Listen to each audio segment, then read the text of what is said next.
Accounting ஸ்டாண்டர்டோட advantages என்னன்னு பார்க்கலாம். மொத்தம் 7 பாயிண்ட்ஸ் இருக்கு.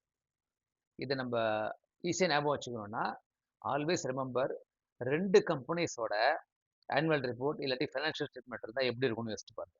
ஓகே, 2 கம்பெனிஸ்க்கு ஃபர்ஸ்ட்டு அது யூனிஃபார்மாக இருக்க யூஸ் பண்ணணும். கரெக்டாக? Second, easy to compare. அதாவது 2 பேங்க்ஸ் கம்பேர் பண்ணுறீங்க இல்லாட்டி 2 டெக் கம்பெனிஸ்னால் உங்களால் கம்பேர் பண்ண முடியும் எப்படி பர்ஃபார்ம் பண்ணுறது சொல்லிட்டு.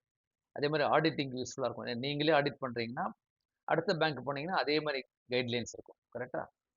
ஃபோர்த் வந்து கிரெடிபிலிட்டி. இந்த மாதிரி எல்லாமே proper valuation, proper accounting method இருந்ததுன்னா கிரெடிபிலிட்டி இருக்கும் ஃபைனான்ஷியல் ஸ்டேட்மெண்ட். ஓகே, அப்புறம் மேனேஜ்மெண்ட் அவங்களுக்கே அது யூஸ்ஃபுல்லாக இருக்கும். அதாவது கம்பெனி எப்படி பர்ஃபார்ம் பண்ணுறதுங்கிறது பார்க்குறதுக்கு. ஸோ இந்த மாதிரி அக்கௌண்டிங் ப்ராக்டிஸ், வேல்யூவேஷன், கைட்லைன்ஸ் இருந்ததுன்னா it prevents fraud and manipulation. Okay, லாஸ்ட்டாக இப்போ குளோபல் லெவலில் யூஸ் ஆகும். அதாவது ஒரு கம்பெனி இன்டர்நேஷ்னல் லெவலில் போடுது, சம் மர்ஜர் அக்விசிஷன் அந்த மாதிரி இருந்ததுன்னா குளோபல் லெவலில் இது யூஸ் ஆகும். ஓகேயா? தேங்க்யூ.